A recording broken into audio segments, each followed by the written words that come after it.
Rock City AG சபை வழங்கும்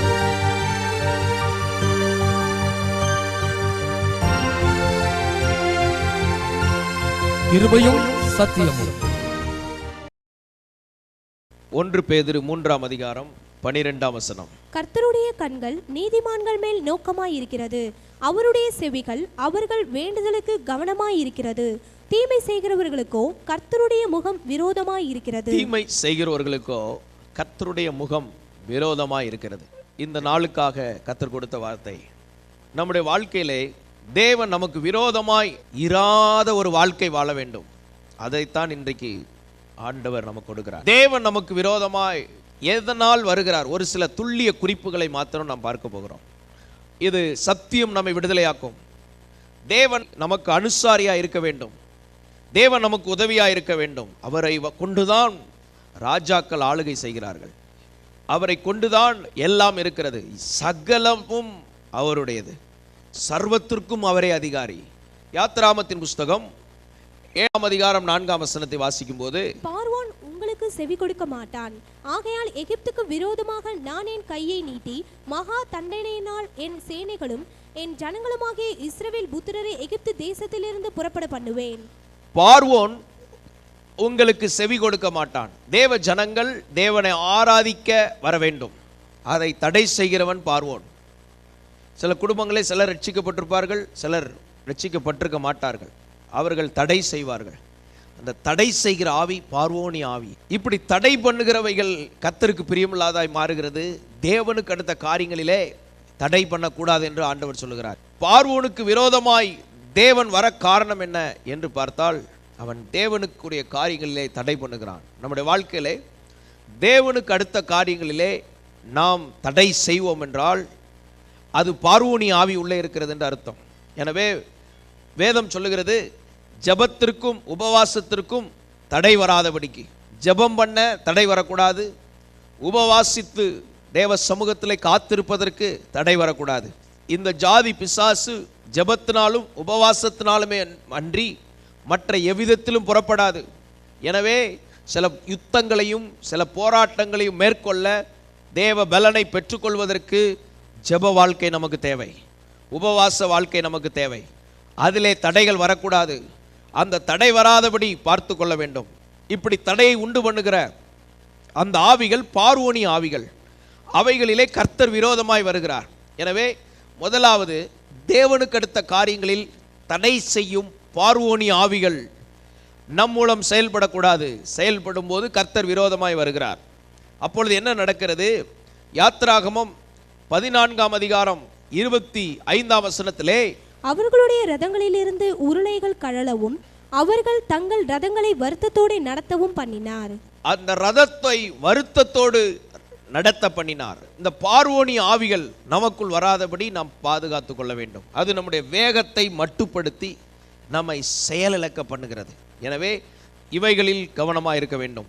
இரண்டாவதாக, யாத்ராகமத்தின் புஸ்தகம் 17ஆம் அதிகாரம் 16ஆம் வசனத்திலே, அமலேக்கின் கை கர்த்தருடைய சிங்காசனத்துக்கு விரோதமாய் இருந்தபடியால் தலைமுறை தலைமுறை தோறும் அவனுக்கு விரோதமாய் கர்த்தரின் யுத்தம் நடக்கும் என்றான். அமலேக்கின் கை கர்த்தருடைய சிங்காசனத்திற்கு விரோதமாய் இருந்தபடினால், அமலேக் என்றால் மாம்சம், கர்த்தருடைய சிங்காசனத்திற்கு விரோதமாய் அவனுடைய கை இருந்தபடினால் கர்த்தர் அவனுக்கு விரோதமாய் தலைமுறை தலைமுறையா யுத்தம் நடக்கும் அப்படிங்கிறார்.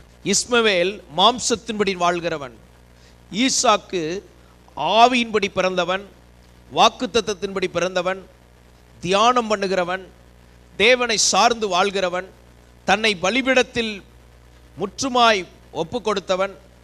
இப்படிப்பட்டவன் ஆவிக்குரியவனாய் இருக்கிறான். ஆனால் இங்கே அமலேக்கு மாம்சத்திற்குரியவன். இந்த இஸ்மவேலின் குணங்கள், இந்த மாம்சத்தின் குணங்கள் என்னமும் நாம் மாம்சத்திற்குரியவர்களாயிருந்தால், இந்த மாம்சத்தின் கிரியைகள் தேவனுக்கு விரோதமானவைகள். அது தேவனுக்கு விரோதமான பகை. எனவே இந்த ஆவிக்குரிய காரியங்களிலே நாம் நடக்க வேண்டும். மாம்சத்திற்குரியவர்களாய், மாம்சத்திற்கு நாம் கடனாளிகள் அல்ல, மாம்சத்தின்படி நாம் பிழைக்க கூடாது. இப்படி தேவனுடைய சிங்காசனத்திற்கு விரோதமான செய்கைகள் நமக்குள் வராமல் நாம் காத்துக்கொள்ள வேண்டும். அந்த செய்கைகளுக்கு நாம் விலக வேண்டும். சில வேளைகளிலே அது நமக்கு தெரியாது. இது என்ன புதிய ஏற்பாடு, இன்னைக்கு கிருபையின் காலம், எது குறைவென்று நீங்கள் ஆண்டவர் உங்களோடு உணர்த்துகிறார்களோ அந்த நிமிஷத்தில் தானே ஆண்டவரே இந்த குறையை நான் பார்க்கிறேன், எனக்கு உதவி செய்யும் என்று சொன்னால் உடனே அவர் தம்முடைய கிருபையை கொடுத்து அந்த இடத்துல உங்களை தூக்கி உங்களை நிறைவாக்க வல்லவராக இருக்கிறார். பழைய ஏற்பாட்டு காலங்கள் பட்டயத்திற்கு பட்டயம், கண்ணுக்கு கண்ணு, அடிக்கு அடி, உதைக்கு உத, வெட்டுக்கு வெட்டு, ஆட்டுக்கு ஆடு, மாட்டுக்கு மாடு, பழிதான் பதில் செய்கிறது. ஆனால் புதிய ஏற்பாட்டில் இயேசு பலியானபடினால் எந்த குறைவு சுட்டி காட்டப்படுதோ அதை உடனே உணர்வடைந்து அந்த இடத்திலும் கிருபையை தந்து கர்த்தர் தூக்கி எடுக்கிற தேவனாக இருக்கிறார். ஹல்லேலூயா. ஆண்டவரே, இதுதான் என்னுடைய குறை, எனக்கு அந்த உதவி செய்யும் என்று சொல்லும்போது அந்த வீட்டுக்குள்ள அந்த கிருபையும் சமாதானமும் வரும். வேதம் சொல்லுகிறது, உங்கள் விண்ணப்பங்களை தேவனுக்கு தெரியப்படுத்துங்கள், அப்பொழுது எல்லா புத்திக்கும் மேலான தேவ சமாதானம் உங்கள் இருதயங்களையும் சிந்தைகளையும் கிறிஸ்து இயேசுவுக்களாக காத்துக்கொள்ளும். உடனடியான ஒரு சமாதானத்தை உள்ள தந்துடுவார். உடனே அந்த விடுதலை ஆனதும் தெரியும், உங்கள்கிட்ட இருந்து அந்த கட்டு உடைந்தது தெரியும். இதிலே நாம் கவனமாக இருக்க வேண்டும். சத்தியம் வேதம் நமக்கு வெளிச்சமாக இருக்கிறது.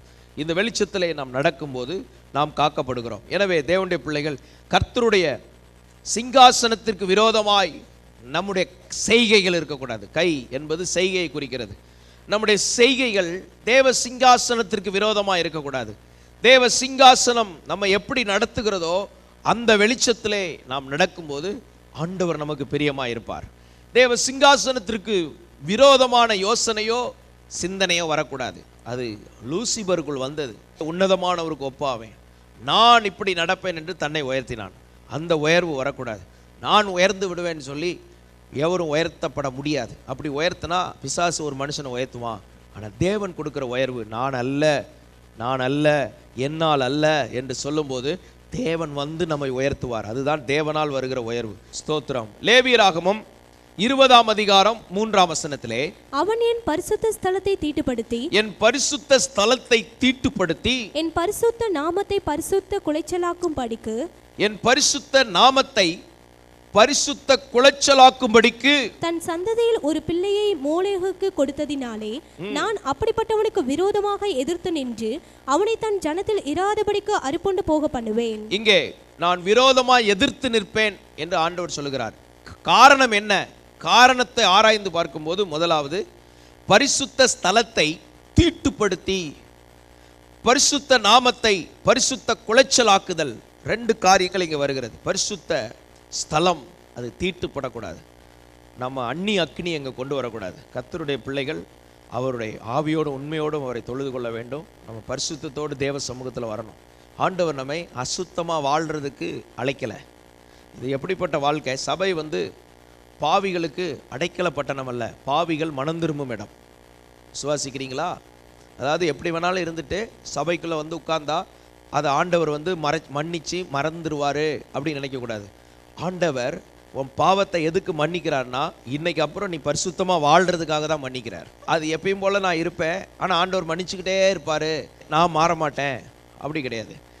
ஆண்டவர் ஏன் மன்னிக்கிறார்னா, சோதனை இளையகுமாரனை மன்னித்தார். அதுக்கப்புறம் அவன் தகப்பனோட பிள்ளையா வாழ்ந்தான். அதற்கு முன்பதாக அவன் பாவியா வாழ்ந்தான், துன்மார்க்கனா வாழ்ந்தான், விபச்சாரக்காரனா வாழ்ந்தான். ஆனால் தகப்பன்ட்ட வந்ததுக்கப்புறம் அவன் பிள்ளையா வாழ்ந்தான். அப்போ ஏன் ஆண்டவர் நம்மை சபைக்குள்ளே கொண்டு மன்னிக்கிறார்னா, இதுக்கப்புறம் நீ பரிசுத்தமாக வாழணும். திரும்ப திரும்ப பரிசுத்த குலைச்சலாக வாழும்போது தான் கர்த்தர் விரோதமாக வர்றார். இதனால் சிலர் பாதிக்கப்படுகிறார்கள். இதில் வேற திருவிருந்தில் வேற பங்கு பெறும்போது என்ன ஆகுதுன்னா, இது நிமித்தம் உங்களில் அநேகர் பலவீனரும் வியாதி உள்ளவருமானார்கள், சிலர் செத்தும் போனாங்கன்னு பைபிள் சொல்லுது. அப்போ வேத சத்தியத்தை தெளிவாக புரிந்து கொள்ள வேண்டும். பாவிகள், ஒரு மனிதன் எப்பேற்பட்ட பாவத்தில் இருந்தாலும் அவன் பாவத்தை தேவன் மன்னிக்கிறார், அதில் எந்த ஒரு சந்தேகமும் இல்லை. ஆனால் பாவத்தை மன்னித்ததுக்கு அப்புறமும் மீண்டும் அவன் பாவம் செய்வதற்கே போய் திரும்ப திரும்ப சோத்திரம். கழுவப்பட்ட பன்றி, பின்மாற்றக்காரனை குறித்து வேதம் சொல்கிறது. கழுவப்பட்ட பன்றி அது மீண்டும் போய் சேற்றில் போய் விழுந்தால், அது மாத்திரமல்ல, நாய் தான் கக்கினதை எதெல்லாம் வேண்டான்னு கக்கினதோ அதை திரும்பவும் சாப்பிட்டா எப்படி இருக்கும்? இந்த மாதிரி இந்த ஆவிகள் நமக்குள்ளே இருக்கக்கூடாது. அந்த ஆவிகளுக்கு நம்ம இடம் கொடுத்தோம்னா அப்போ தான் தேவன் விரோதமாக வருகிறார். இது நிமித்தம் உங்களில் அநேகர் பலவீனர். முதல்ல பலவீனம், 2வது லெவல் வியாதி, 3வது லெவல் நித்திரை அடைந்திருக்காருன்னு வேதம் சொல்லுது. சரி, பரிசுத்த குலைச்சலாய் வாழாத ஒரு வாழ்க்கை வேண்டும். இதை இயேசு கிறிஸ்து கொடுக்கிறார். இது எப்படி நமக்கு வருது? ரொம்ப சிம்பிளான விஷயந்தான். ஒரு நல்ல மனிதனோட பழகும்போது நல்ல குணம் நமக்குள்ளே வருது. ஒரு சரியில்லாத நபரோட பழகும்போது அவனுடைய சரியில்லாத குணம் நமக்குள்ளே வருது. இதே போல தான் தேவன் பரிசுத்தர், அவரோட பழக ஆரம்பிக்கும் போது அவருடைய பரிசுத்தம் நமக்குள்ளே வருது. இயேசு நல்லவர், அவரோட நாம் பழகும்போது அவருடைய குணம் நமக்குள்ளே வருது.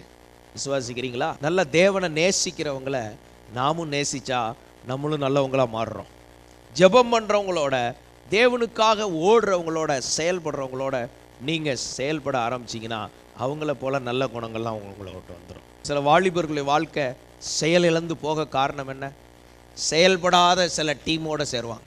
அவனும் செயல்பட மாட்டான், அப்படி உட்காருவான், பேப்பரை படிச்சுட்டு டீயை குடிச்சிட்டு தம் அடிச்சுட்டு வாழ்ந்துட்டு இருப்பான். அவனோட சேர்ந்து இவனும் வாழ்ந்தா என்ன ஆகும்? கொஞ்ச காலத்தில் இவன் வாழ்க்கையும் போயிடும். மனைவி பிள்ளைகள் பாவம் ரோட்டுக்கு வந்துடுறாங்க. அன்பானவர்களே, நமக்கு ஆண்டவர் இந்த பாக்கியத்தை கொடுத்துருக்கிறார். அவரோட பழக, இயேசுவோடு பழக, பரிசுத்தவான்களோடு பழக, தேவனை நேசிக்கிறவங்களோடு பழக, இயேசுக்காக எதையாவது சாதிக்கணும்னு துடிக்கிறவங்களோடு பழக ஆண்டவர் அந்த வாஞ்சியை நமக்கு தந்திருக்கிறார். அப்போ இப்படி வளரும்போது ஆண்டவர் நம்ம மேலே பிரியமாகிறார். பரிசுத்த ஸ்தலம் என்று சொல்லும்போது நம்முடைய வாழ்க்கை, நீங்கள் தேவனுடைய ஆலயமாக இருக்கிறீர்கள். நம்முடைய வாழ்க்கை, நம்முடைய செயல்கள் அது தேவன் விரும்புகிறதுக்கு ஏதுவாக இருக்க வேண்டும். ஸ்தோத்திரம். சில பலவீனங்கள் குறைவு இருந்தால் கூட தேவனிடத்தில் பலனை கேட்க வேண்டும். ஆண்டவரே, இந்த காரியத்தில் நான் பலவீனம் உள்ளவனாக இருக்கிறேன், இந்த காரியத்தில் நான் குறைவுள்ளவனாக இருக்கிறேன், நீர் எனக்கு உதவி செய்யும் அப்படின்னு உதவி கேட்டால் ஆண்டவர் எந்த பகுதியிலே பலவீனப்பட்டிருக்கிறோமோ அங்கே பலனை தந்து தூக்கி நிறுத்த வல்லவராக இருக்கிறார். விசுவாசிக்கிறீங்களா?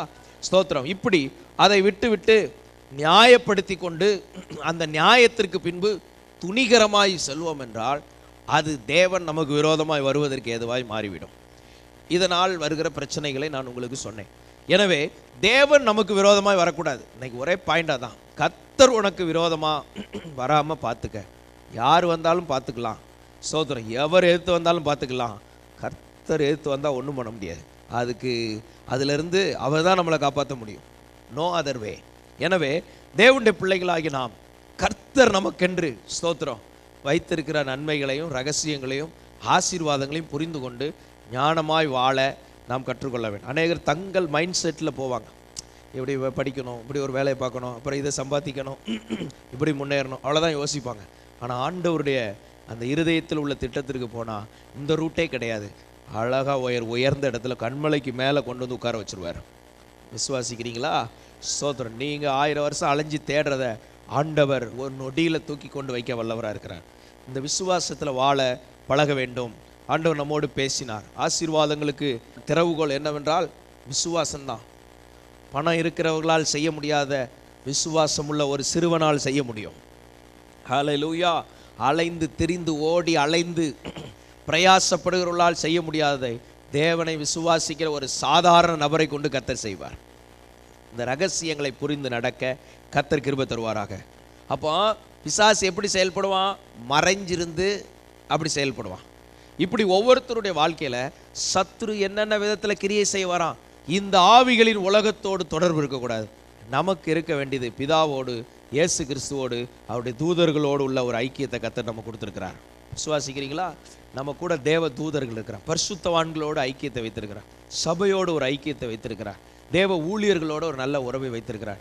இந்த மாதிரி தான் நம்ம பலனடையணுமே தவிர அசுத்த ஆவிகளின் உலகத்துக்கு நமக்கும் ஒரு இருதயத்தில் ஒரு கடுகளவு கூட அந்த எண்ணங்கள் வரக்கூடாது. அப்படி போனால் என்ன நடக்கும்? கர்த்தருடைய கை விரோதமாக இருக்கும்னு சொல்லப்பட்டிருக்கு. கர்த்தருடைய கை என் மேல் பாரமாக இருந்தபடினால் என் சாரம் உஷ்ணகால வறட்சி போல வறண்டு போயிற்று. ஒருவன் மேலே கர்த்தருடைய கை பாரமாக இருந்தால் அவன் வனாந்தரம் மாதிரி போயிடுவான், அவன் செயல்பட முடியாது. கர்த்தர் நமக்கு விரோதமாய் வராதபடி எந்த ஒரு ஆவிகளின் உலகத்தில் நமக்கு உறவு இருக்கக்கூடாது. ஹல்லேலூயா. ஒருவேளை முந்திய காலங்களில் உங்களுக்கு அப்படிப்பட்ட காரியங்கள் பாவங்கள் இருந்துச்சுன்னா இன்னைக்கு இயேசு அதிலிருந்து உங்களை விடுதலையாக்க வல்லவராக இருக்கிறார்.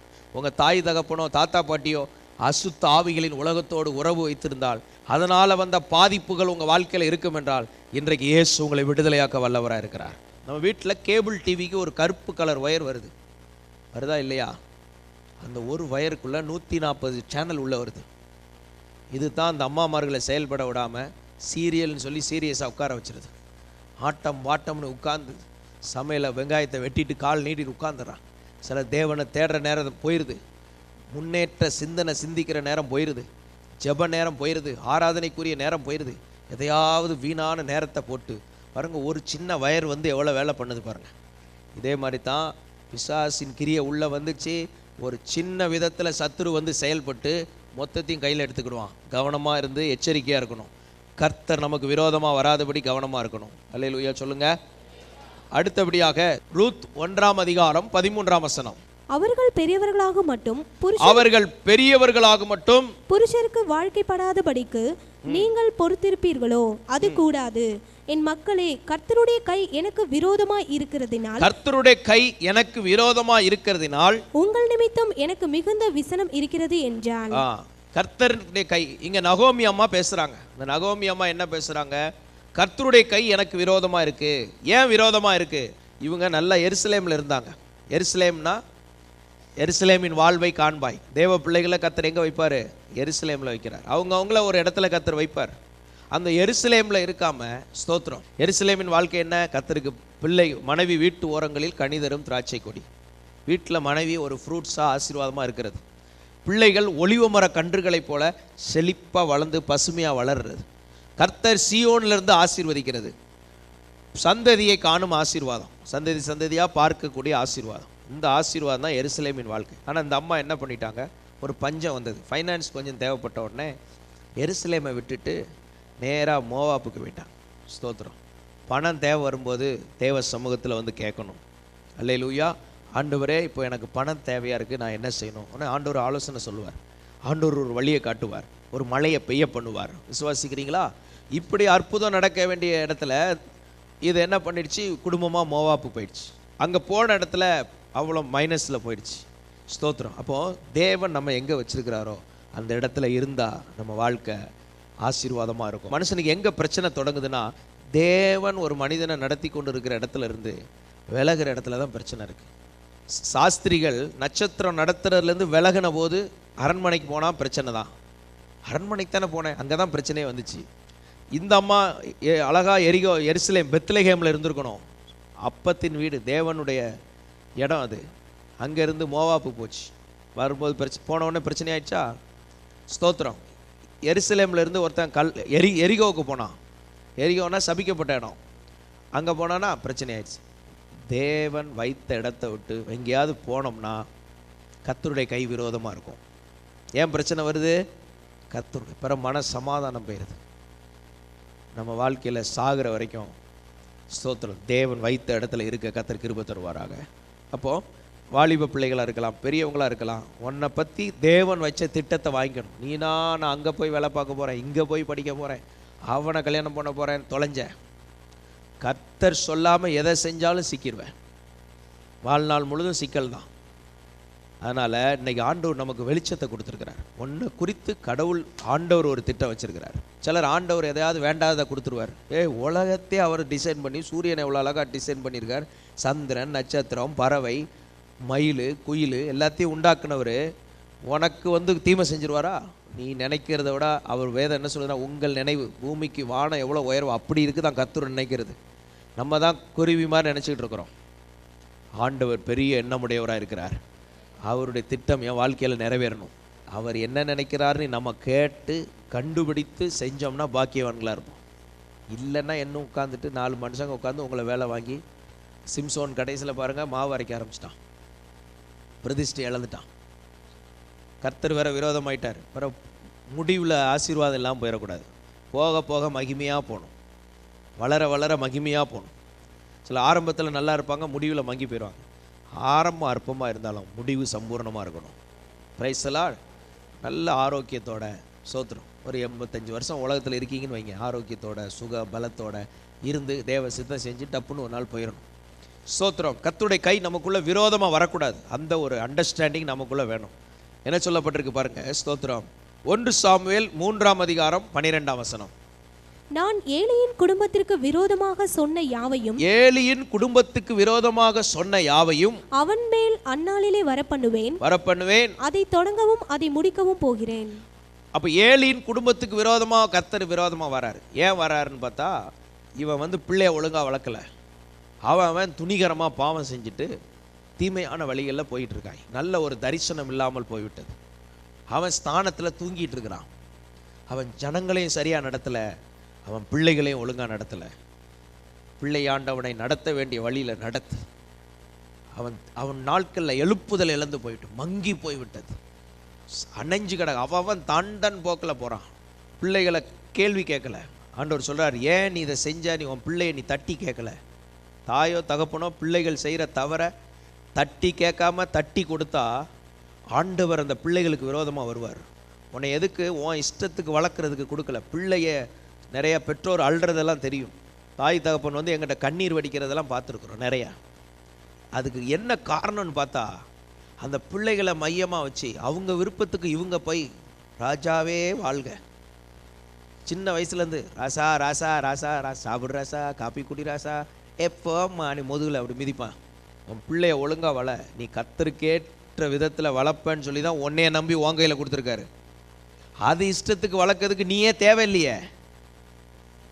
அது இஷ்டத்துக்கு வளர்றதுக்கு அந்த பிள்ளைக்கு ஒரு தாயும் தகப்பனுமே தேவையில்லைங்கிறேன். நீ இருக்கிறது வேஸ்ட். அப்போ நமக்கு கர்த்தர் கொடுத்த வேத அறிவிலையும் தேவ திட்டத்திற்கும் வளர்க்க தான் பிள்ளைகளை கர்த்தர் கொடுத்துருக்கிறார்.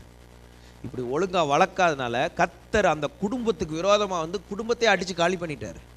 நம்ம ஒவ்வொருத்தரும் தேவனுக்கு பயப்படணும். இன்றைக்கி ஆண்டவர் கிருபை வச்சுருக்காரு. பழைய ஏற்பாட்டு காலம்னா இப்போ நம்ம வந்து தப்பவே முடியாது. புதிய ஏற்பாட்டு காலத்தில் எல்லாருமே தப்பலாம். அல்லேலூயா. தப்பலானாலும் கிருபை இருந்தாலும் சத்தியத்தையும் புரிஞ்சுக்கணும்ல. எல்லாம் கிருபை இருக்குது எப்படி வேணாலும் வாழுங்க அப்படி சொல்ல முடியுமா? சத்தியம் இருக்குல்ல. சத்தியம் என்ன? அது அன்னைக்கும் இன்னைக்கும் இன்னும் மாறாது. நேற்றும் மாறாதது, இன்றும் மாறாதது, என்றும் மாறாதது. கர்த்தர் நமக்கு தந்த பிள்ளைகளை தேவ பக்தியில் வளர்க்கணும். முதலாவது அவன் கர்த்தர் மேலே நம்பிக்கை வரணும். எதை எடுத்தாலும் கொடுத்து கொடுத்து உன் பாக்கெட்டை நம்ப வச்ச ஸ்தோத்திரம். எங்கள் அப்பா எதையும் தந்துடுவார், என்ன கேட்டாலும் தந்துடுவார். பிள்ளைய கெடுக்கிற தாய் தகப்பனுக்கு ஐயோ. ஏன் தெரியுமா? அந்த பிள்ளைய கர்த்தரை நம்ப விடாமல், தேவனை நம்ப விடாமல் உன் பாக்கெட்டை நம்ப வச்ச. அவனுக்கு உடனே கேட்ட உடனே ஏசப்பாட்ட கேளுன்னு தேவனை விசுவாசிக்க வச்சு அதுக்கப்புறம் உனக்குள்ள ஒரு ஏவுதல் வரும்.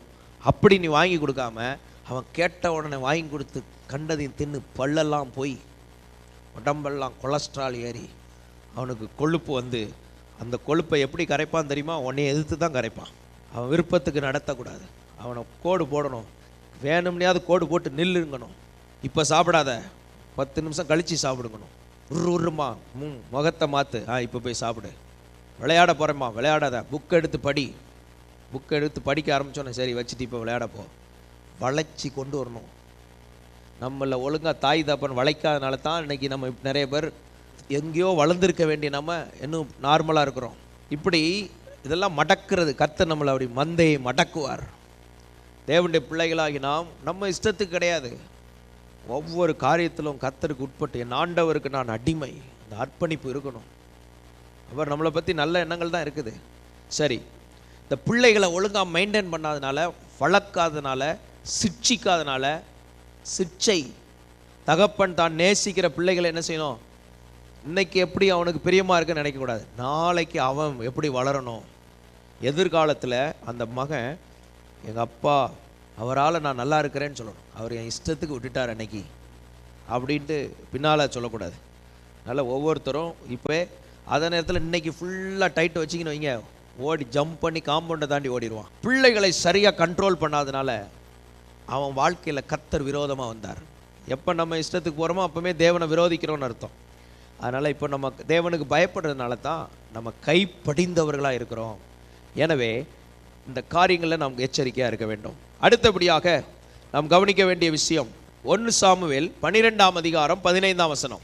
நீங்கள் கர்த்தருடைய சத்தத்திற்கு கீழ்ப்படியாமல் கர்த்தருடைய வாக்குக்கு விரோதமாய் கலகம் பண்ணினீர்களானால், கர்த்தருடைய சத்தத்திற்கு கீழ்ப்படியாமல் கர்த்தருடைய வாக்குக்கு விரோதமாய் கலகம் பண்ணினீர்களானால், கர்த்தருடைய கை உங்கள் பிதாக்களுக்கு விரோதமாய் இருந்தது போல, கர்த்தருடைய கை அங்க பிதாக்களுக்கு விரோதமாய் இருந்தது போல உங்களுக்கும் விரோதமாய் இருக்கும். உங்களுக்கும் விரோதமாய் இங்க சொல்லப்பட்டிருக்குது. நீ கர்த்தருக்கு கீழ்ப்படியாமல் கலகம் உண்டாக்கினாள். அப்போ கீழ்ப்படியலைன்னா கர்த்தர் விரோதமாக வருகிறார். நம்ம எல்லாரும் கர்த்தர் சொன்னதுக்கு என்ன செய்யணும்? கீழ்ப்படி. அது நன்மையாக இருந்தாலும் சரி, தீமையாக இருந்தாலும் சரி, கர்த்தருடைய சத்தத்திற்கு கீழ்ப்படிவதனால் நன்மை உண்டாகும். பழைய டாக்டர்ஸ்லாம் போனால் ஒரு மாதிரி கலரில் இருக்கும் லேகியம். டெய்லி 2 உருண்டை சாப்பிடணும், கசப்பாக இருக்கும், அதை குடிக்கணும். அது தீமையாக தெரியும், அப்புறம் சாப்பிட்டதுக்கப்புறம் ஆரோக்கியமாயிருவீங்க. இதே போல் சில நேரம் நாங்கள் சொல்கிறது உங்களுக்கு அப்படி தெரியும், அதை அப்படியே செஞ்சிட்டிங்கன்னா ஆரோக்கியமாயிருவீங்க. அப்போ நம்ம கீழ்ப்படியாததுனால தேவன் என்ன பண்ணுறார்? விரோதமாய் வந்தார்னு சொல்லப்பட்டிருக்கு. எங்கெங்கே கீழ்ப்படியலன்னு கண்டுபிடித்து அதை சரிப்படுத்தி கொள்ள கர்த்தர் உதவி செய்வாராக. அடுத்தபடியாக 1 ராஜாக்கள் 16ஆம் அதிகாரம் 7ஆம் வசனம். பாஷா தன் கைகளின் செய்கையால் கர்த்தருக்கு கோபம் உண்டாக்கி, தன் செய்கைகளால் கர்த்தருக்கு கோபம் உண்டாக்கி, அவர் பார்வைக்கு செய்த எல்லா பொல்லாப்பை நிமித்தமும் அவன் எரோபெயாமின் வீட்டாரை வெட்டி போட்டது நிமித்தமும் இவர்களைப் போல் ஆவான் என்று அவனுக்கும் அவன் வீட்டுக்கும் விரோதமாக ஆனானியின் குமாரனாகிய யெகூ என்னும் தீர்க்கதரிசியினால் கர்த்தருடைய வார்த்தை பின்னும் உண்டாயிற்று. இங்கு சொல்லப்பட்டிருக்குது, கர்த்தருக்கு கோபம் உண்டாக்கினான். தன் கையால், கைனா செய்கையால் கோபம் உண்டாக்கி யெரொபெயாமின் வீட்டாருக்கு விரோதமாக செயல்படுறான். சில நேரம் சில குடும்பத்துக்கு விரோதமாக நீங்கள் எழும்பும்போது கர்த்தர் உங்களுக்கு விரோதமாக வருவார். ஆபேலையும் அவன் காணிக்கையும் கர்த்தர் அங்கீகரித்தார். அதுக்கு விரோதமாக ஒருத்தர் எழும்புனா பாருங்க, கர்த்தர் அவனுக்கு விரோதமாக போயிட்டார். அப்போது நம்ம ஏதாவது சிலருக்கு விரோதமாக எழும்புறதுனால கர்த்தருடைய கை நமக்கு விரோதமாக வரும். ஒருத்தன் தேவனை நேசிக்கிறானா அவனை விரோதிக்காதீங்க. ஒருத்தன் தேவனுக்காக செயல்படுறான்னா, அவன் வாலிபனாக இருக்கலாம், அது வாலிப பிள்ளையாக இருக்கலாம், பெரியவங்களாக இருக்கலாம், ஆண்களாக இருக்கலாம், பெண்களாக இருக்கலாம், குடும்பமாக இருக்கலாம், அவங்கள விரோதிக்காதீங்க. அவங்கள நேசிச்சிங்கன்னா அந்த வீட்டில் உள்ள நல்ல ஆசீர்வாதத்தில் அதே மாதிரி கிருபையை உங்களுக்கும் கர்த்தர் கொடுத்துருவார். அல்லேலூயா. யெரொபெயாம் ராஜ பரம்பரை, அந்த குடும்பத்துக்கு விரோதமாக எழும்புறான் பாருங்க. இங்கே எழும்பவும் அங்கிருந்து கர்த்தர் பட்டயத்தை அனுப்புகிறார். அறியாமை இருள்கள் நீங்குவதாக. அல்லேலூயா. இந்த சிறியரில் ஒருவனுக்கும் இடல் உண்டாக்காதீங்க. தேவ ராஜ்யத்தில் எல்லா வேலையும் கர்த்தருக்கு செய்ய வேண்டிய பணிவிடை. பாஷா தன் கைகளின் செய்கையால் கர்த்தருக்கு கோபம் உண்டாக்கினான். தன் கைகளின் செய்கையால் கர்த்தருக்கு கோபம் உண்டாக்கினான். நம்ம செய்கைகள் கர்த்தரை கோபப்படுத்தாதபடி நம்முடைய செய்கைகள் அவரை பிரியப்படுத்த கர்த்தர் கிருபை தருவாராக. அதனால் நம்முடைய செய்கைகளை சரிப்படுத்தணும். கர்த்தரை பிரியப்படுத்தணும்னா, கர்த்தர் நமக்கு விரோதமாக வரக்கூடாதுன்னா நம்முடைய செய்கைகள் எந்த குடும்பத்துக்கும் விரோதமாக போகக்கூடாது. உங்கள் அண்ணன் தம்பி குடும்பத்துக்கு விரோதமாக போகக்கூடாது. திடீர்னு அண்ணங்கிற திடீர்னு விரோதி, எல்லாருக்கும் எப்பவுமே பேலன்ஸ்டாக பழகணும். 1 நாளாகமம் 21:17. தாவீது தேவனை நோக்கி, ஜனத்தை என்ன சொன்னவன் நான் அல்லவோ? நான் தான் பாவம் செய்தேன், பொல்லாப்பு நடப்பித்தேன். இந்த ஆடுகள் என்ன செய்தது? இவன் என்ன பண்ணிட்டான்? லெக்கம் பார்த்து கொண்டிருந்தான். எவ்வளவு படை பலம் இருக்கு. தேவ பலத்தை பார்க்க, இதுவரைக்கும் தேவ பலத்தையே நம்பிக்கிட்டு இருந்தான். கர்த்தர் யுத்தத்தில் ஜெயம் தருகிறார். ஆண்டவரே, நான் யுத்தத்துக்கு போகணுமா? ஆண்டவர் என்னோடு இருக்கிறார், நான் வந்ததற்கு முகாந்திரம் இல்லையா? இஸ்ரவேலின் இராணுவங்களின் தேவனாகிய கர்த்தருடைய நாமத்தில் வருகிறேன்னு சொன்னவன் கடைசியாக எப்படி மாறிட்டான் பாருங்க. நமக்கு எவ்வளோ பலம் இருக்குன்னு பாருன்ட்டான். அவ்வளோத்தையும் தொகையிட்ட உடனே ஆண்டவர் அவனுக்கு விரோதமாக வந்துட்டார். ஆண்டவரே, நான் இந்த கணக்கு பார்த்ததெல்லாம் மன்னிங்கப்பா. நான் யார் நீ கணக்கு பார்த்ததெல்லாம் மன்னியும். நான் யாருன்னு பார்த்தா நீர் இல்லாமல் நான் கிடையாது.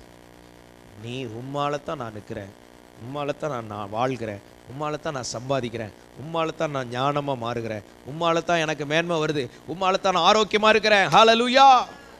ஆமாம், நான் ஒன்றுமில்லை, நீர் தான் ஆண்டவரே. கிருபைக்குள் வாழ கர்த்தர் கிருபை செய்வாராக. அடுத்தபடியாக எரேமியா 15:6. நீ என்னை விட்டு பின்வாங்கி போனாய், ஆகையால் என் கையை உனக்கு விரோதமாய் நீட்டி. பின்வாங்கி போனபடினால் விரோதம். சிலருக்கு ஏன் ஆண்டவர் விரோதமாக வரார்? பின்வாங்கி. கழுவப்பட்ட பன்றி சேற்றிலே புரள்வது, நாய் தான் கக்கினதை உண்பது. இப்படி பின்மாற்றக்காரன். தகப்பனை விட்டு இளையகுமாரன் பிரிந்து போனது, அப்சலோம் தாவீதை விட்டு போனது. பின்வாங்கி போனா கர்த்தர் பிரியப்பட மாட்டாராம். என்ன ஆண்டவர் சலிக்க கூடாது, அப்படி என்ன உலகத்தில் இல்லாத ஒரு கடினத்தை உனக்கு கொடுத்துட்டாரா? அதுக்குள்ள ஓடி போற நினைக்கிற ஆவி. அது யாருடைய ஆவி? ஆகாரின் ஆவி. ஓடி போற வனாந்த அங்கே போய் ஆண்டவர் பார்க்குறாரு. போ, நாச்சியார்கிட்ட போய் அடங்கிரு சொல்லுவார், பாஸ்டர்கிட்ட போய் அடங்கிரு, அந்த சபையில் போய் நீ அடங்கிரு, நீ நல்லா இருக்க. கர்த்தர் நியமித்தபடி வாழ கர்த்தர் கிருபை செய்வாராங்க. தாறுமாறாக ஓடக்கூடாது. இப்படித்தான் ஓட முடியும். ஆண்டவர் நமக்கு கிருபை நம்முடைய வாழ்க்கையில், நம்முடைய குடும்பத்தில், ஊழியத்தில் கர்த்தர் விரோதமாக வராதபடி நம்முடைய செய்கைகள் அவருக்கு முன்பாக உண்மையாகவும் தாழ்மையாகவும் அவருக்கு பிரியமாக இருக்க கர்த்தர் கிருபை செய்வாராங்க. நம்ம எல்லாரும் கர்த்தரை ஸ்தோத்திரம் பண்ணி ஜெபம். இந்த வார்த்தைகளை கேட்ட ஒவ்வொருவரையும் ஆசீர்வதியும். உடைய வசனத்தின்படி எங்களை உயிர்ப்பிப்பீராக. இந்த வேத வசனத்தை யார் யார் கேட்டார்களோ அவர்களுடைய வாழ்க்கையில் ஒரு அற்புதம் நடக்கட்டும் ஆண்டவரே. தொலைக்காட்சிகள் மூலம் கேட்கிறவர்களுடைய குடும்பங்களிலும் வாழ்க்கையிலும் ஒரு மறுரூபம் உண்டாகட்டும். தேவனை கோபப்படுத்தாத வாழ்க்கை வாழ எங்கள் எல்லாருக்கும் நீர் கிருபை செய்வீராக. உடைய நாமத்தை நீர் மகிமைப்படுத்தும் ஆசீர்வதி இயேசுவின் நாமத்தில் பிதாவே, ஆமென். Rock City AG church service timing Sunday morning 5 a.m., 7 a.m., 9 a.m. and 11 a.m. Evening 6:30 p.m. Branch Church AG Blessing Center. Sunday morning service 9 a.m. near Ariyamangalam EB Office Street, Thidir Nagar Road. Our address AM Plaza, number 8/1, second floor, opposite Sidambaram Mahan, Trichy 620002. Cell phone 9976607364.